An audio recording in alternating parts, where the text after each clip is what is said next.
அசெட்னா என்ன, லயபிலிட்டிஸ்னா என்ன சார்? 1 கோடி ரூபாய் வீடு 1,05,00,000 விலை உயருது, அது அசெட். கடனை வாங்கி ஒரு 10 லட்சத்துக்கு ஒரு கார் வாங்குறீங்க, வாங்கிட்டு வரும்போதே 10 லட்சம் கார் 9 லட்சம் ஆகும், அது அசெட். அவரோட நெட் ஒர்த் அப்படின்றது தெரியணும். என்ன சொத்து வச்சிருக்கீங்க, எவ்வளோ லயபிலிட்டிஸ் வச்சிருக்கீங்க அவுட்ஸ்டாண்டிங். நீங்க வேலை செய்யலைனாலும் உங்க பணம் உங்களுக்காக வேலை செய்யணும். இதுதான் அதோட ஃபவுண்டேஷன். கேஷ் ஃப்ளோஸ் வரக்கூடிய அசட்டா சூஸ் பண்ணிட்டீங்கன்னா நீங்க வேலை செய்யலைனாலும் உங்க பணம் உங்களுக்காக வேலை செய்யணும். பேங்க்ல என் காசை போட்டால் காசு அதிகரிக்குது, இந்த மியூச்சுவல் ஃபண்ட் எஸ்ஐபி அதை விட இது கொஞ்சம் நல்ல விதமா இருக்கும் அப்படிங்கிற மாதிரி அவங்களுக்கு தெரியல. நீங்க என்ன புரிஞ்சுக்கணும்னாக்கா, இன்ஃப்ளேஷனை ஃபர்ஸ்ட் தெரிஞ்சுக்கோங்க. இன்ஃப்ளேஷன் தோராயமா ஆவரேஜா 6%. 6%க்கு கம்மியா ரிட்டர்ன்ஸ் கொடுக்குதோ அது எல்லாம் பேட். சார், நம்ம வாங்குற பொருட்கள் இப்போ நமக்கு சுமையா இருக்கா இல்ல சொத்தா இருக்கா சார்? ஒரு 25 வருஷம் முன்னாடி அது இல்லை, இன்னைக்கு அது ஒரு பெரிய லெவலா இருந்துகிட்டு இருக்கு. இது பேர் தான் பார்த்தீங்கன்னாக்கா பியர் ப்ரெஷர். அந்த சேலரியை 50% உங்களோட ஹவுஸ் ஹோல்டு எக்ஸ்பென்சஸ், உங்களோட லோன்ஸ் இதுக்கு மட்டும் வச்சுக்கோங்க. மேக்ஸிமம் அது ஒரு 60% வரைக்கும் போகலாம். என்னோட கிளைண்ட் லிஸ்ட்ல நிறைய இன்வெஸ்டர்ஸ் 5 கோடி ரூபாய்க்கு மேலே வச்சுட்டு இருக்காங்க. ஸோ ஒரு 3 கோடி ரூபாய் இந்தியாவில் வச்சுட்டு இருக்காங்கன்னா அவங்க ஒரு மில்லேனியர். ஆனால் அந்த ஒரு 3 கோடி ரூபாய் வச்சுட்டு இருக்கவங்க நீங்க போய் பாருங்க, உறுதியா உங்களால அவங்க கிட்ட ஒரு 3 கோடி ரூபாய் இருக்குன்னு சொல்லவே முடியாது. ரிஃப்ளெக்ட் மணி நேயர்களுக்கு வணக்கம். நான் உங்கள் ரக்ஷயா பார்த்தி. நம்மளுடைய ஃபினான்ஷியல் மேனேஜ்மெண்ட்ல ரொம்பவுமே முக்கியமான ஒன்று தான் அசெட்ஸ் அண்ட் லயபிலிட்டிஸ். இதை பற்றி இன்னைக்கு நம்ம கூட ஷேர் பண்ண இணைஞ்சிருக்கிறவர் ஃபினான்ஷியல் எக்ஸ்பர்ட் மிஸ்டர் சதீஷ்குமார் அவர்கள் தான். வணக்கம் சார். வணக்கம். அசெட்னா என்ன, லயபிலிட்டிஸ்னா என்ன சார்? அசெட் அப்படின்னாக்கா சொத்து, ரொம்ப காமனாக நீங்கள் பார்க்கக்கூடியது. இப்போது ஒருத்தருக்கு சேலரி வாங்கிட்டாரு, சேலரி எங்கே கிரெடிட் ஆகுது, பேங்க்கில் கிரெடிட் ஆகுது. ஸோ அவர் பேங்க்கில் போயிட்டு எடுக்கிறாரு அப்படின்னாக்கா முதல்ல அவர் போடக்கூடிய ஒரு இன்வெஸ்ட்மெண்ட் என்னென்னா ஃபிக்ஸட் டெபாசிட். ஸோ அவர் வரக்கூடிய அந்த ஒரு சேலரி அதை கன்வெர்ட் பண்ணக்கூடிய ஃபிக்ஸட் டெபாசிட், அண்ட் அவர் அதை வச்சு ஏதாவது ஒரு சொத்துக்களை வாங்குறாரு, ஒரு மியூச்சுவல் ஃபண்டை வாங்குறாரு. இது எல்லாமே அவருக்கு ஒரு அசெட். அவர் வச்சிருக்கிற ரியல் எஸ்டேட் இது எல்லாமே அசெட். சரி, அவர் ஒரு 2 வருஷம் வேலைக்கு போயிட்டார். அவர் இப்போ என்ன ஆகும், வேலைக்கு போயிட்டதுக்கப்புறமா வெக்கேஷன் வரும், கார் வரும், ஹோம் வரும். ஸோ காரு, ஹோமு, சம்டைம்ஸ் வெக்கேஷனுக்கு கூட என்ன பண்ணுறாங்க, மக்கள்லாம் லோனை எடுத்து என்ன பண்ணுறாங்க, அது அந்த ஒரு அசெட்ஸ் எல்லாம் வாங்க ஆரம்பிக்கிறாங்க. ஒன்று நல்லா புரிஞ்சுக்கணும், ஏதோ ஒரு பொருளை வாங்குறீங்க, அந்த பொருள் ப்ராஃபிட் அப்ரிஷியேட் ஆகுது அப்படின்னா அது அசெட். வீடை வாங்குறீங்க, கடனை வாங்கி வீடை வாங்குறீங்க, 1 கோடி ரூபாய் வீடு 1,05,00,000 விலை உயருது, அது அசெட். கடனை வாங்கி ஒரு 10 லட்சத்துக்கு ஒரு கார் வாங்குறீங்க, வாங்கிட்டு வரும்போதே அது என்ன ஆகுதுன்னா 10 லட்சம் கார் 9 லட்சம் ஆகுது, அது அசெட் கிடையாது. ஸோ எந்த ஒரு பொருள் விலை அப்ரிஷியேட் ஆகுதோ அது மட்டும்தான் அசெட். ஓகே. அண்ட் அதை நீங்கள் லிக்விடேட் பண்ண முடியணும், இதெல்லாம் அசெட். ஸோ நீங்கள் வச்சுட்டு இருக்க அந்த வெக்கேஷனுக்கு போகிறது, கார் வச்சுட்டு இருக்கிறது, மொபைலுக்கு, இது எல்லாம் எக்ஸ்பென்சஸ் வச்சுருக்கீங்களா, கடன் வச்சுருக்கீங்களா, இதோட அவுட்ஸ்டாண்டிங் எல்லாமே பார்த்தீங்கன்னா லயபிலிட்டிஸ். ஸோ முக்கியமாக ஒரு நபருக்கு என்ன தெரியணுன்னாக்கா, அவரோட நெட் ஒர்த் அப்படின்றது தெரியணும். என்ன சொத்து வச்சுருக்கீங்க, எவ்வளோ லயபிலிட்டிஸ் வச்சுருக்கீங்க அவுட்ஸ்டாண்டிங்.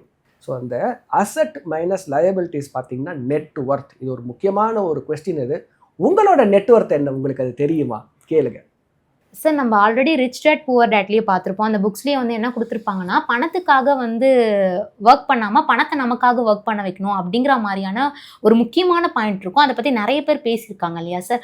அந்த வகையில் அதை நம்ம ரியல் லைஃப்பில் எப்படி சார் கனெக்ட் பண்ணுறது, அதை எப்படி நம்ம கொண்டு வரது சார்? ஒன்று புரிஞ்சுக்குங்க, நீங்கள் வேலை செய்யலைனாலும் உங்கள் பணம் உங்களுக்காக வேலை செய்யணும். இதுதான் அதோட ஃபவுண்டேஷன்.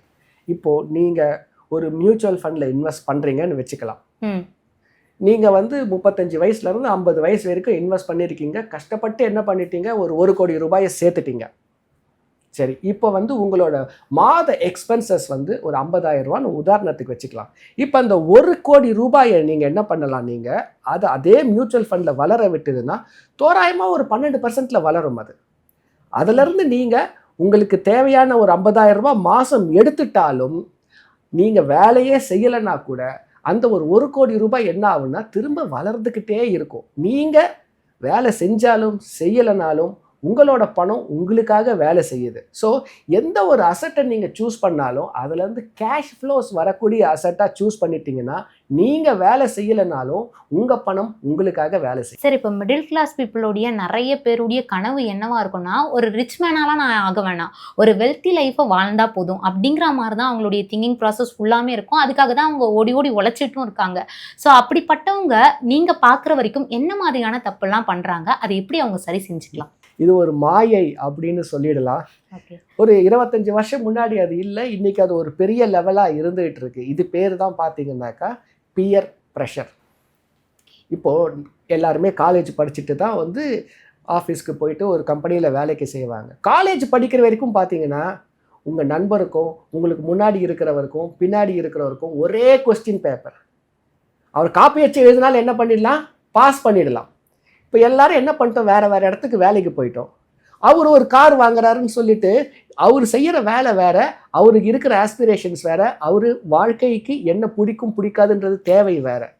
அது என்னென்னு புரிஞ்சிக்காமையே அவர் செய்யறாருன்னு சொல்லிட்டு நீங்களும் அதை செய்ய ஆரம்பிக்கும் போது அங்கே தான் என்ன ஆகுதுன்னாக்கா முதல்ல ஒரு சர்க்கிள் வருது.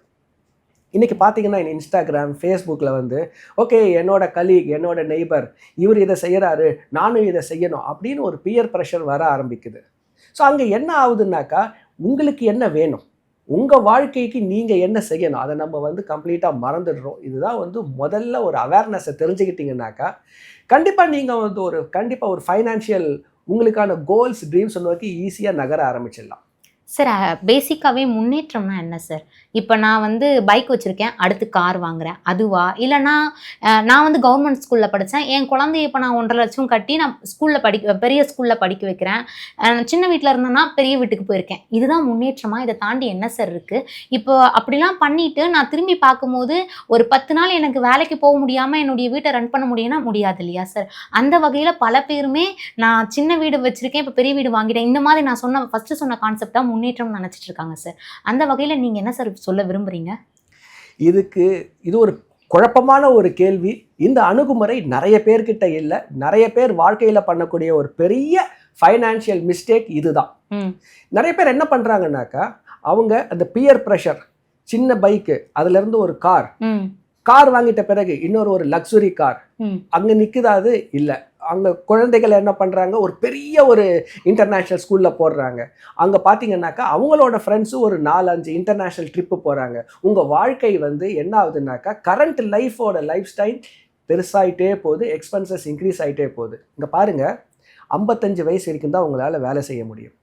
இன்றைக்கி இருக்கிற ஒரு சூழ்நிலையில் 85 வயசு வரைக்கும் மக்கள் தாராளமாக ஓரளவுக்கு இருக்காங்க. ஸோ 55லேருந்து 85 வயசு வரைக்கும் நீங்கள் வேலையே செய்யாமல் உங்களுக்கு கேஷ் ஃப்ளோஸ் வரணும், இந்த லைஃப் ஸ்டைலை மேனேஜ் பண்ணணும்னா நீங்கள் என்ன பண்ணணும்னா கரண்ட் லைஃப் ஸ்டைலை ஓரளவுக்கு என்ஜாய் பண்ணுங்கள். எல்லா காசையும் எடுத்துகிட்டு வந்து கரண்ட் லைஃப் ஸ்டைலுக்கே கொடுத்துட்டிங்கன்னா 55லேருந்து 85 30 வருஷம் நீங்கள் கண்டிப்பாக கஷ்டப்பட வேண்டியிருக்கும். ஒரு பேலன்ஸ் அப்ரோச் தேவை. இப்போ இருக்கிற வாழ்க்கையை என்ஜாய் பண்ணுங்கள், வெக்கேஷன் போங்க, கார் வாங்குங்க. 20 லட்சம் காருக்கு பதிலாக ஒரு 8 லட்சம் ரூபாய் கார் வாங்கிக்கோங்க. ஹோண்டா சிட்டி ஆட்டோமேட்டிக்கு பதிலாக ஒரு பலேனோ வாங்கிக்கோங்க. 7 லட்சம் 8 லட்சம் தான் ஆகுது. அது ரெண்டுமே ஒரு நல்ல காரு தான் அது.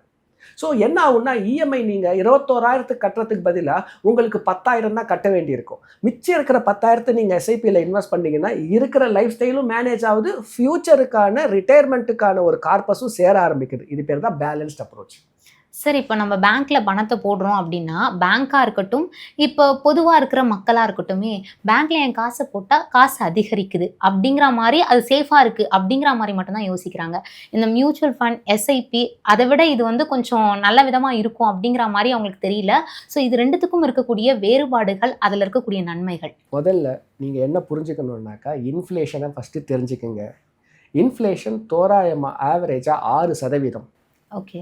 எந்த இன்வெஸ்ட்மெண்ட்டு 6%க்கு கம்மியாக ரிட்டர்ன்ஸ் கொடுக்குதோ அது எல்லாம் பேடை விட ஒஸ்ட் இன்வெஸ்ட்மெண்ட். இன்னைக்கு ஃபிக்ஸட் டெபாசிட் கொடுக்கக்கூடிய ரிட்டர்ன்ஸ் 7% சாதாரணமாக. அதில் நீங்கள் டேக்ஸ் எல்லாம் எடுத்துகிட்டு பார்த்தீங்கன்னா கையில் வரக்கூடியது 5.5% நெட்டு ரிட்டர்ன். இன்ஃப்ளேஷன் 6%, இது 5.5%. அப்போ அது நல்ல இன்வெஸ்ட்மெண்ட்டாக? It is a bad investment. அப்போ எது நல்ல இன்வெஸ்ட்மெண்ட்? இன்ஃப்ளேஷனை தாண்டின 2 டைம்ஸ் வரக்கூடிய ப்ராடக்ட் இன்வெஸ்ட்மெண்ட் ஆப்ஷன்ஸ். இதை நீங்கள் தேடி பாருங்கள். நீங்கள் ஸோ நீங்கள் ஃபிக்ஸட் டெபாசிட் பேடா, டெஃபினட்டாக பேட். அதுக்காக அதை நீங்கள் இன்வெஸ்டே பண்ணக்கூடாதா? ஒரு சின்ன அமௌண்ட் எமர்ஜென்சி ஃபண்ட்ஸ் அதை ஃபிக்ஸட் டெபாசிட்டில் வையுங்க. அதை தாண்டின காசு எல்லாத்தையும் என்ன பண்ணுங்க, 12%, 13%, 15% இது வரக்கூடிய ப்ராடக்ட்ஸ் எதுன்னு தேடுங்க. இன்னைக்கு மியூச்சுவல் ஃபண்ட்ஸ் பார்த்தீங்கன்னாக்கா நிச்சயமாக ஒரு 13% ரிட்டர்ன்ஸ் கொடுக்கக்கூடிய ஒரு ப்ராடக்டாக இருக்குது லாங் டேர்ம் ஆவரேஜில். நீங்கள் 5 வருஷம் வெயிட் பண்ணிங்கன்னா. ஸோ இதை மாதிரியான ப்ராடக்ட்டில் இன்வெஸ்ட் பண்ணும்போது உங்கள் பணம் நிச்சயமாக நல்லபடியாக மல்டிப்ளை ஆகும். இப்போ இருக்கிற ஜென்ரேஷன் நிறைய பேர் என்ன நினைக்கிறாங்கன்னா, இந்த காலேஜ் முடிச்சதுக்கு அப்புறமாவோ இல்லை இந்த ஸ்கூல் முடிச்சதுக்கு அப்புறமாவோ இல்லை காலேஜ் படிக்கும் போதோ எனக்கு வந்து கண்டிப்பாக பைக் வேணும் அப்படிங்கிற மாதிரி வீட்டில் வந்து பயங்கர ப்ரெஷர் கொடுக்குறாங்க இல்லையா சார்? அவங்களுக்கு என்ன சார் விரும்புறீங்க? அது நம்ம பார்க்க போனால் அது அவங்களுக்கு பெரிய செலவாக தான் அமையுது. அப்புறமாவும் அது செலவு வச்சுட்டு தானே சார் இருக்குது. அதை பற்றி என்ன சார் சொல்கிறீங்க? இது ரொம்ப கஷ்டமான ஒரு கேள்வி. எதனாலன்னா, நான் இன்ஜினியரிங் படிக்கும்போது எனக்குமே ஒரு வண்டி இருந்துச்சு. எங்கள் அப்பா ஒரு யமஹான்னு சொல்லக்கூடிய வண்டி அது. அப்போ அது ரொம்ப அந்த காலேஜ் படிக்கிற பசங்கள்லாம் ரொம்ப ஆசைப்பட்டு விருப்பப்பட்டு, ஏன்னா ஸ்ப்ளெண்டர் யாரும் ஓட்ட மாட்டாங்க, 4 ஸ்ட்ரோக் வெஹிக்கிள் அப்போ அது. சரி, உங்களால் வந்து அந்த ஒரு அஃபோர்டபிலிட்டி இருந்துச்சு அப்படின்னாக்கா கண்டிப்பாக என்ன பண்ணுங்க. ஏன்னா இன்னைக்கு வந்து மொபிலிட்டி ரொம்ப இம்பார்ட்டன்ட். பசங்களுமே பார்த்தீங்கன்னாக்கா நிறைய பேர் சின்ன வயசுலேயே நல்ல ஒரு ஆஸ்பிரேஷன்ஸோட இருக்காங்க, பொறுப்பாகவும் இருக்காங்க, 2 வகையாகவும் இருக்கிறாங்க. எல்லாருமே வந்து பொறுப்பில்லாமல் இருக்காங்கன்னு கண்டிப்பாக சொல்ல முடியாது. இன்றைக்கே ஸ்டூடெண்ட்ஸ் எஸ்ஐபியே நிறைய ஸ்டூடெண்ட்ஸ் எஸ்ஐபி போட்டுட்டு இருக்காங்க. அவங்க படிக்கும்போதே வந்து அடுத்து என்ன நம்ம வந்து மேல் படிப்பு படிக்கணும், என்ன வேலைக்கு போகணுன்ற அளவுக்கு அவங்களுக்கு என்ன இருக்குன்னாக்கா ஒரு தெளிவு இருக்குது அவங்களோட வாழ்க்கையில். ஸோ அப்படி ஒரு பசங்க இருக்காங்க அப்படின்னாக்கா ஒரு இடத்துலேருந்து இன்னொரு இடத்துக்கு கொஞ்சம் சீக்கிரமாக போகக்கூடிய அளவுக்கு ஏதோ ஒரு பைக் அஃபோர்டு பண்ண முடியும் அப்படின்னா அதை வாங்கி கொடுங்க. அவங்கள வந்து படிக்கிற காலம் வரைக்கும் அவங்களுக்கு கொஞ்சம் பேலன்ஸ்ட் அப்ரோச். அகைன் சந்தோஷமாக வச்சுக்கோங்க, ரொம்ப லக்ஸூரியஸாக விட்டுறாதீங்க. ஏன்னா பணத்தோட மதிப்பு, வேல்யூ அவங்களுக்கு சில நேரங்களில் தெரியாமல் போயிடும். சார், நம்ம வாங்குற பொருட்கள் இப்போ நமக்கு சுமையாக இருக்கா இல்லை சொத்தா இருக்கா சார்? இது வந்து ஒரு எமோஷனல் கேள்வி இது. ஏன்னா பொருட்கள் அப்படின்னும் போது வந்து அந்த இடத்துல வந்து லைக்கிங், அப்படி பர்சனல் லைக்கிங்ன்றது வந்துடும். எனக்கு மஞ்சள் கலர் பிடிக்கும், உங்களுக்கு பச்சை கலர் பிடிக்கும், 2 பேருமே கரெக்டு தான். ஸோ நீங்கள் வந்து உங்களுக்கு உங்கள் வாழ்க்கையில் எந்த அளவுக்கு வந்து அந்த பிடிச்ச பொருளுக்கு செலவு பண்ணலாம், இதுக்கு ஒரு ஃபார்முலா இருக்குது. இந்த ஃபார்முலா பார்த்தீங்கன்னாக்கா உங்கள் சேலரி எடுத்துக்குங்க. அந்த சேலரியை 50% உங்களோட ஹவுஸ் ஹோல்டு எக்ஸ்பென்சஸ், உங்களோட லோன்ஸ் இதுக்கு மட்டும் வச்சுக்குங்க. மேக்ஸிமம் அது ஒரு 60% வரைக்கும் போகலாம் உங்கள் சேலரியில். கண்டிப்பாக என்ன பண்ணுங்க, ஒரு 20% வந்து லாங் டேர்ம் சேவிங்ஸ்க்குன்னு வச்சுடுங்க உங்களோட ரிட்டையர்மெண்ட். மிச்சம் இருக்கிற 20% இருக்கு இல்லையா, அது உங்களோட ஷார்ட் டேர்முக்கு என்ஜாய் பண்ணக்கூடிய அந்த ஒரு பட்ஜெட். அதில் உங்களுக்கு என்ன பிடிக்குதோ, நீங்கள் இந்த கரண்ட் லைஃப்பில் இப்போ ஷார்ட் டேர்முக்கு என்னென்ன என்ஜாய் பண்ண விரும்புகிறீங்களோ, வெக்கேஷனாக இருக்கலாம், ஒரு எக்ஸ்பென்சிவ் ஃபோனாக இருக்கலாம், ஒரு பைக்காக இருக்கலாம், எது வேணாலும் அது அந்த ஒரு பட்ஜெட்டுக்குள்ளே அடக்கி அதில் மட்டும் நீங்கள் அந்த எக்ஸ்பென்சஸை கம்மி பண்ணிங்க. உண்மையிலேயே பணக்காரங்க எப்படி இருப்பாங்க, இல்லை பணக்காரங்க மாதிரியே நம்ம இருக்கணுன்ற மாதிரி சில பேர்லாம் இருப்பாங்க இல்லையா? இவங்கெல்லாம் பண்ணக்கூடிய தப்பு என்ன, அவங்களுக்கான வேறுபாடுகள் சொன்னீங்கன்னா நல்லாயிருக்கும் சார். என்னோட கிளைண்ட் லிஸ்ட்டில் நிறைய இன்வெஸ்டர்ஸ் 5 கோடி ரூபாய்க்கு மேலே வச்சிட்டு இருக்காங்க. நிறைய பேர் 3 கோடி ரூபாய் தாண்டி வச்சுட்டு இருக்காங்க. இந்த 3 கோடி அப்படின்ற அளவுக்கோலை எதுக்கு நான் சொல்கிறேன் அப்படின்னாக்கா, அமெரிக்காவில் ஒரு டேர்ம் இருக்குது மில்லேனியர் அப்படின்னு. ஓகே, மில்லேனியர் அமெரிக்கானாக்கா அது 8 கோடி ரூபாய். இந்த பர்ச்சேசிங் பேரிட்டியில் நீங்கள் கால்குலேட் பண்ணி பார்த்தீங்கன்னா அது இந்திய பொருளாதாரப்படி அது 3 கோடி ரூபாய். ஸோ ஒரு 3 கோடி ரூபாய் இந்தியாவில் வச்சுட்டு இருக்காங்கன்னா அவங்க ஒரு மில்லேனியர்.